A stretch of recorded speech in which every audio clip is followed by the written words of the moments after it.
Chapter 1: The Surprising Power of Atomic Habits.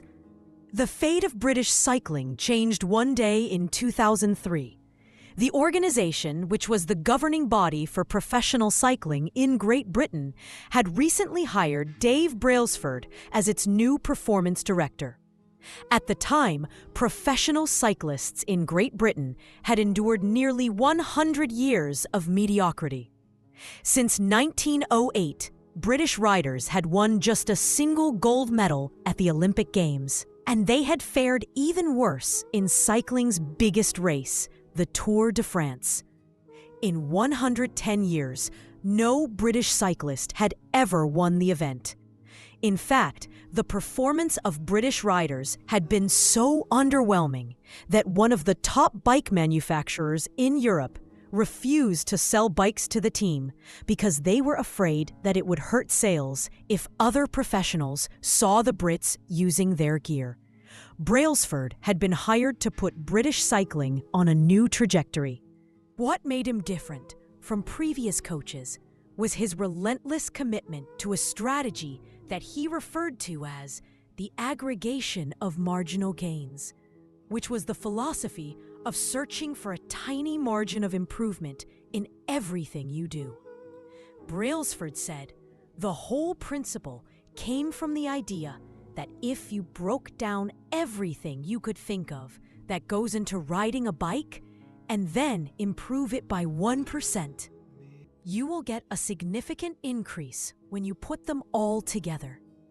Brailsford and his coaches began by making small adjustments you might expect from a professional cycling team. They redesigned the bike seats to make them more comfortable and rubbed alcohol on the tires for a better grip. They asked riders to wear electrically heated overshorts to maintain ideal muscle temperature while riding, and used biofeedback sensors to monitor how each athlete responded to a particular workout. The team tested various fabrics in a wind tunnel and had their outdoor riders switch to indoor racing suits, which proved to be lighter and more aerodynamic. But they didn't stop there. Brailsford and his team continued to find 1% improvements in overlooked and unexpected areas. They tested different types of massage gels to see which one led to the fastest muscle recovery. They hired a surgeon to teach each rider the best way to wash their hands to reduce the chances of catching a cold.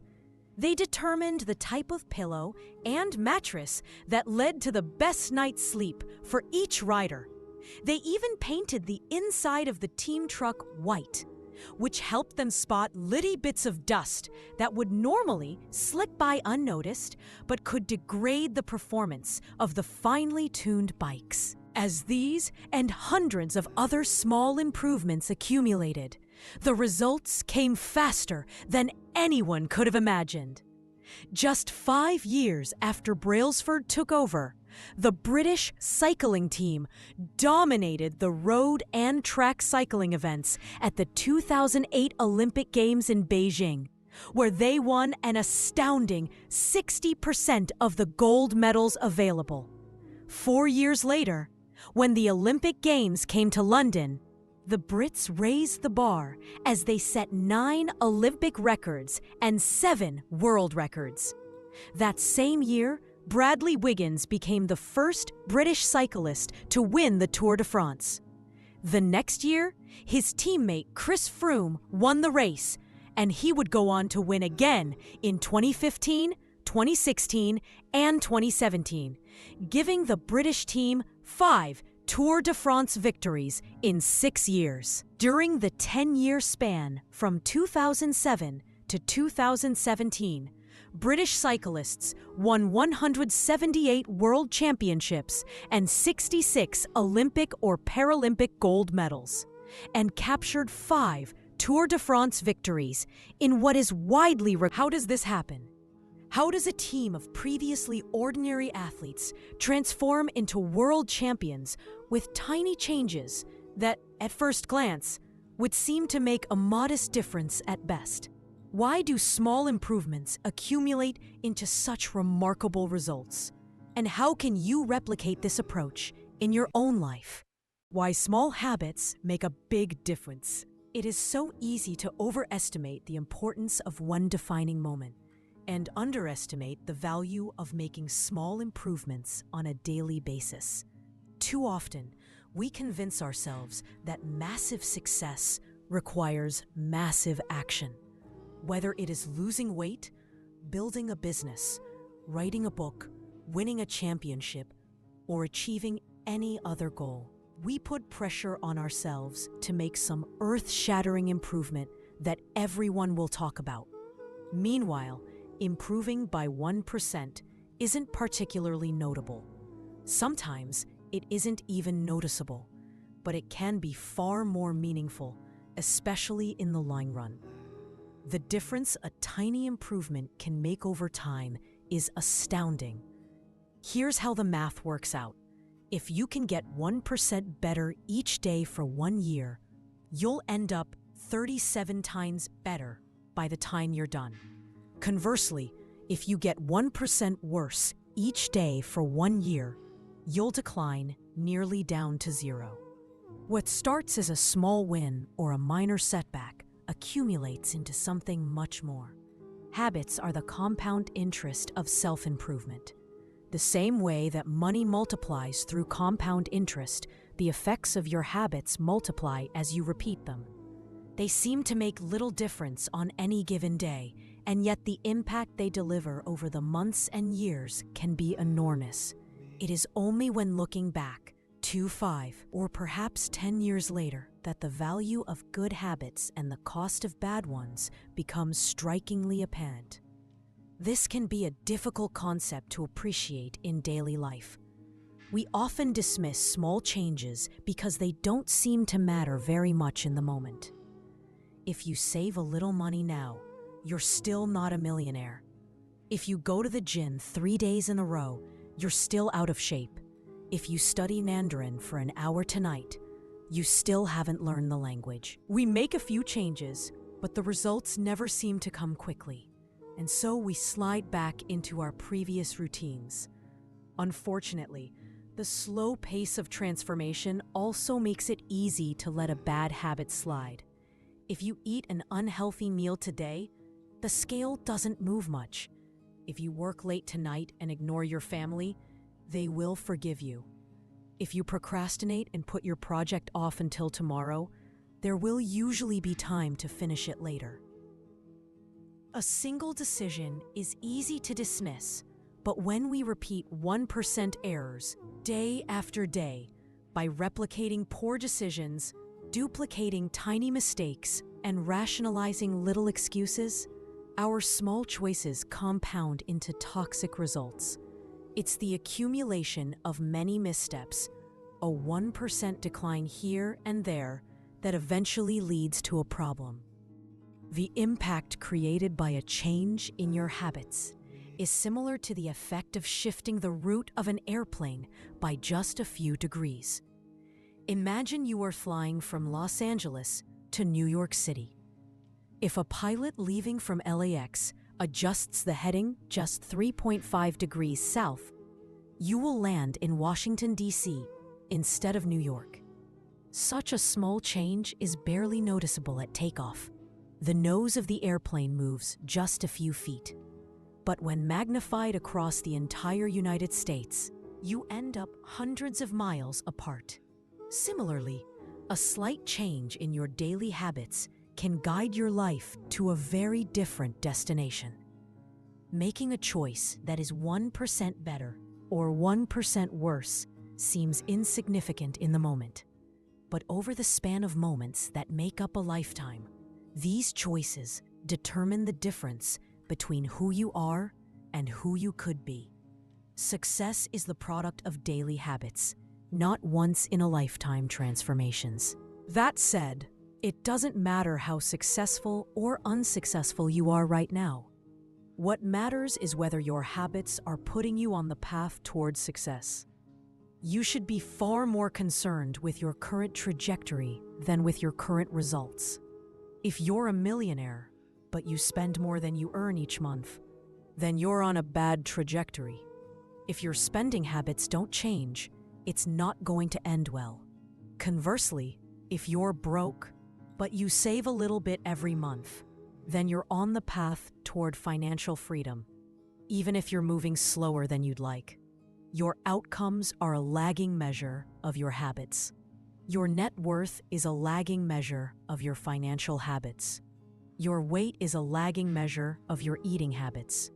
Your knowledge is a lagging measure of your learning habits. Your clutter is a lagging measure of your cleaning habits. You get what you repeat. If you want to predict where you'll end up in life, all you have to do is follow the curve of tiny gains or tiny losses and see how your daily choices will compound 10 or 20 years down the line. Are you spending less than you earn each month? Are you making it into the gym each week? Are you reading books and learning something new each day? Tiny battles like these are the ones that will define your future self. Time magnifies the margin between success and failure. It will multiply whatever you feed it. Good habits make time your ally. Bad habits make time your enemy. Habits are a double-edged sword. Bad habits can cut you down just as easily as good habits can build you up, which is why understanding the details is crucial. You need to know how habits work and how to design them to your liking, so you can avoid the dangerous half of the blade. Your habits can compound for you or against you. Positive compounding, productivity compounds. Accomplishing one extra task is a small feat on any given day, but it counts for a lot over an entire career. The effect of automating an old task or mastering a new skill can be even greater. The more tasks you can handle without thinking, the more your brain is free to focus on other areas. Knowledge compounds. Learning one new idea won't make you a genius, but a commitment to lifelong learning can be transformative. Furthermore, each book you read not only teaches you something new, but also opens up different ways of thinking about old ideas. As Warren Buffett says, that's how knowledge works. It builds up like compound interest. Relationships compound.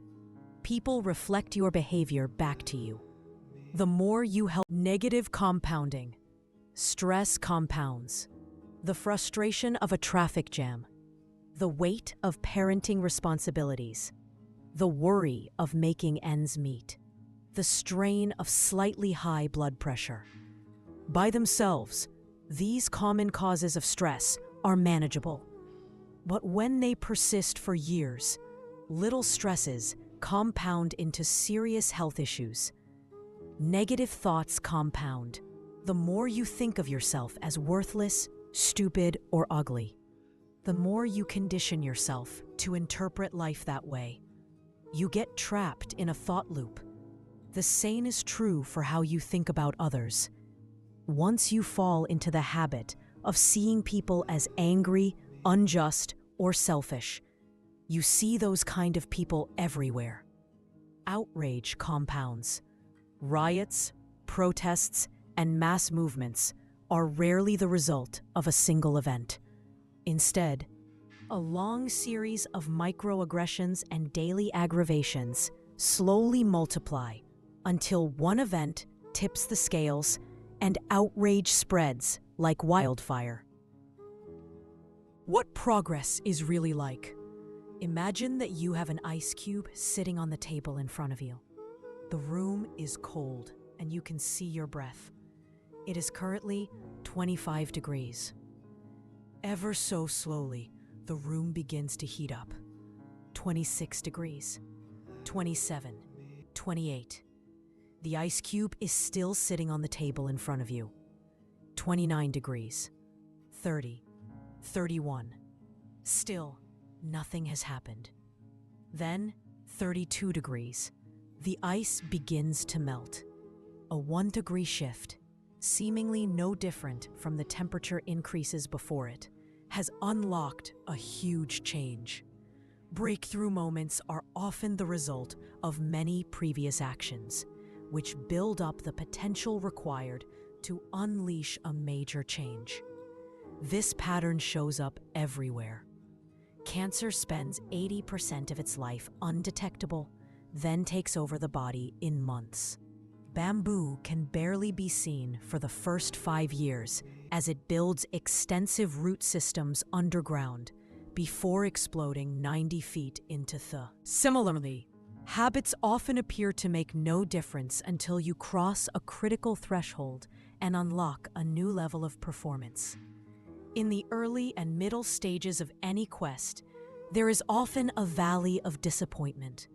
You expect to make progress in a linear fashion, and it's frustrating how ineffective changes can seem during the first days, weeks, and even months. It doesn't feel like you are going anywhere. It's a hallmark of any compounding process. The most powerful outcomes are delayed. This is one of the core reasons why it is so hard to build habits that last. People make a few small changes, fail to see a tangible result, and decide to stop. You think, I've been running every day for a month, so why can't I see any change in my body? Once this kind of thinking takes over, it's easy to let good habits fall by the wayside. But in order to make a meaningful difference, habits need to persist long enough to break through this plateau, what I call the plateau of latent. If you find yourself struggling to build a good habit or break a bad one, it is not because you have lost your ability to improve. It is often because you have not yet crossed the plateau of latent potential. Complaining about not achieving success despite working hard is like complaining about an ice cube not melting when you heated it from 25 to 31 degrees. Your work was not wasted. It is just being stored. All the action happens at 32 degrees. And you finally break through the plateau of latent potential. People will call it an overnight success. The outside world only sees the most dramatic event rather than all that preceded it. But you know that it's the work you did long ago, when it seemed that you weren't making any progress, that makes the jump today possible. It is the human equivalent of geological pressure. Two tectonic plates can grind against one another for millions of years, the tension slowly building all the way. Then one day, they rub each other once again in the same fashion they have for ages, but this time the tension is too great. An earthquake erupts. Change can take years before it happens all at once. Mastery requires patience. The San Antonio Spurs, one of the most successful teams in NBA history, have a quote from social reformer Jacob Riis hanging in their locker room. When nothing seems to help, I go and look at a stonecutter hammering away at his rock, perhaps 100 times without as much as a crack showing in it. Yet at the 101st blow, it will split in two. And I know it was not that last blow that did it, but all that had gone before. All big things come from small beginnings. The seed of every habit is a single, tiny decision. But as that decision is repeated, a habit sprouts and grows stronger. Roots entrench themselves and branches grow. The task of breaking a bad habit is like uprooting a powerful oak within us. And the task of building a good habit is like cultivating a delicate flower, one day at a time. But what determines whether we stick with a habit long enough to survive the plateau of latent potential and break through to the other side? What is it that causes some people to slide into unwanted habits and enables others to enjoy the compounding effects of good ones? Forget about goals. Focus on systems instead. Prevailing wisdom claims that the best way to achieve what we want in life, getting into better shape, building a successful business, relaxing more and worrying less, spending more time with friends and family, is to set specific, actionable goals. For many years, this was how I approached my habits too. Each one was a goal to be reached. I set goals for the grades I wanted to get in school, for the weights I wanted to lift in the gym, for the profits I wanted to earn in. I succeeded at a few, but I failed at a lot of them. Eventually, I began to realize that my results had very little to do with the goals I set, and nearly everything to do with the systems I followed. What's the difference between systems and goals? It's a distinction I first learned from Scott Adams, the cartoonist behind the Dilbert comic. Goals are about the results you want to achieve. Systems are about the processes that lead to those results. If you're a coach, your goal might be to win a championship. Your system is the way you recruit players, manage your assistant coaches, and conduct practice. If you're an entrepreneur, your goal might be to build a $1 million business. Your system is how you test product ideas, hire employees, and run marketing campaigns. If you're a musician, your goal might be to play a new piece. Your system is how often you practice, how you break down and tackle difficult measures, and your method for receiving feedback from your instructor. Now, for the interesting question. If you completely ignored your goals and focused only on your system, would you still succeed? For example, if you were a basketball coach and you ignored your goal to win a championship and focused only on what your team does at practice each day, would you still get results? I think you would. The goal in any sport is to finish with the best score, but it would be ridiculous to spend the whole game staring at the scoreboard. The only way to actually win is to get better each day. In the words of 3-time Super Bowl winner Bill Walsh, the score takes care of itself. The same is true for other areas of life. If you want better results, then forget about setting goals. Focus on your system instead. What do I mean by this? Are goals completely useless? Of course not. Goals are good for setting a direction, but systems are best for making progress. A handful of problems arise when you spend too much time thinking about your goals and not enough time designing your systems. Problem number 1. Winners and losers have the same goals. Goal setting suffers from a serious case of survivorship bias. We concentrate on the people who end up winning, the survivors, and mistakenly assume that ambitious goals led to their success, while overlooking all of the people who had the same objective but didn't succeed. Every Olympian wants to win a gold medal. Every candidate wants to get the job. And if successful and unsuccessful people share the same goals, then the goal cannot be what differentiates the winners from the losers. It wasn't the goal of winning the Tour de France that propelled the British cyclists to the top of the sport. Presumably, ... They had wanted to win the race every year before, just like every other professional team. The goal had always been there. It was only when they implemented a system of continuous small improvements that they achieved a different outcome. Problem 2. Achieving a goal is only a momentary change. Imagine you have a messy room and you set a goal to clean it. If you summon the energy to tidy up, then you will have a clean room for now. But if you maintain the same sloppy habits, pack rat habits that led to a messy room in the first place, soon you'll be looking at a new pile of clutter and hoping for another burst of motivation. You're left chasing the same outcome because you never changed the system behind it. You treated a symptom without addressing the cause. They had wanted to win the race every year before, just like every other professional team. The goal had always been there.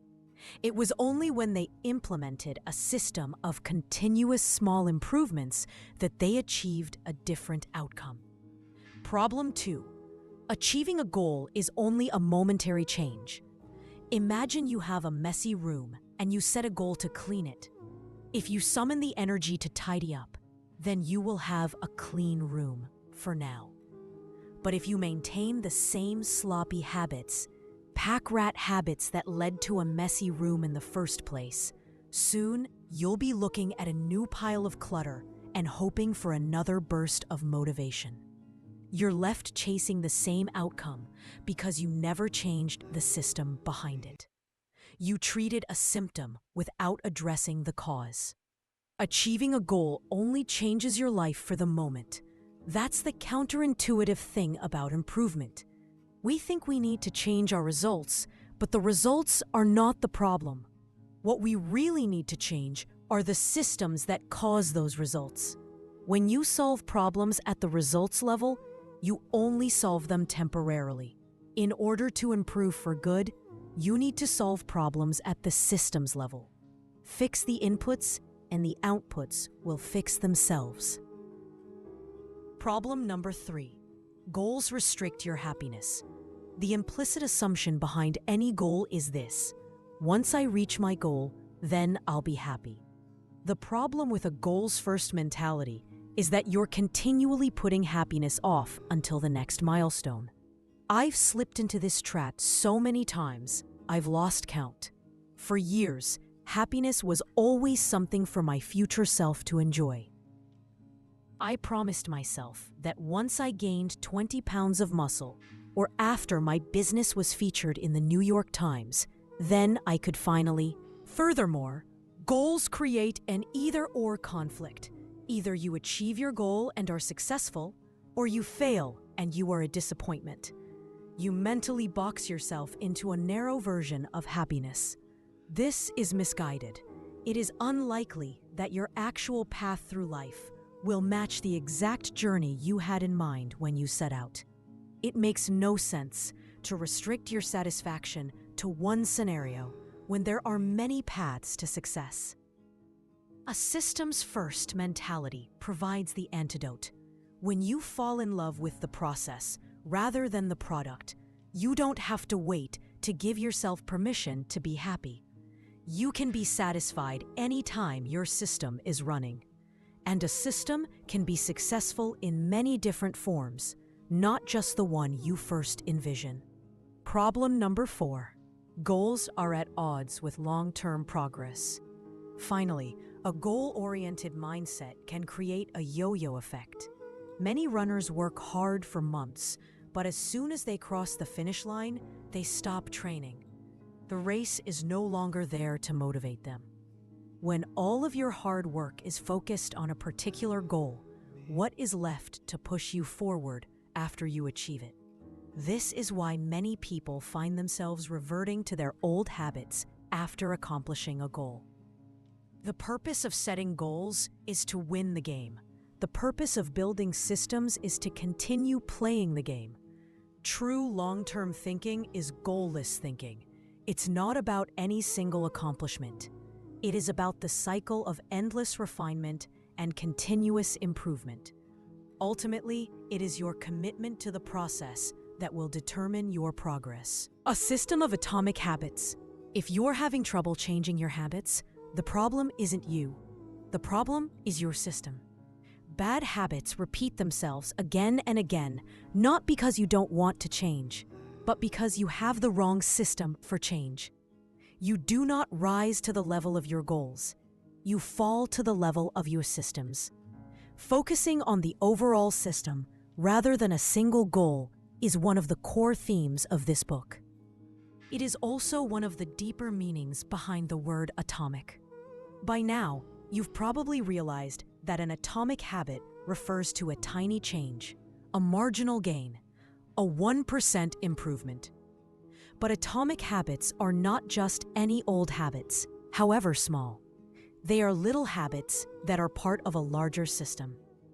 Just as atoms are the building blocks of molecules, atomic habits are the building blocks of remarkable results. Habits are like the atoms of our lives. Each one is a fundamental unit that contributes to your overall improvement. At first, these tiny routines seem insignificant, but soon they build on each other and fuel bigger wins that multiply to a degree that far outweighs the cost of their initial investment. They are both small and mighty. This is the meaning of the phrase atomic habits, a regular practice or routine that is not only small and easy to do, but also the source of incredible power, a component of the system of compound growth. Chapter Summary. Habits are the compound interest of self-improvement. Getting 1% better every day counts for a lot in the long run. Habits are a double-edged sword. They can work for you or against you, which is why understanding the details is essential. Small changes often appear to make no difference until you cross a critical threshold. The most powerful outcomes of any compounding process are delayed. You need to be patient. An atomic habit is a little habit that is part of a larger system. Just as atoms are the building blocks of molecules, atomic habits are the building blocks of remarkable results. If you want better results, then forget about setting goals. Focus on your system instead. You do not rise to the level of your goals. You fall to the level of your systems.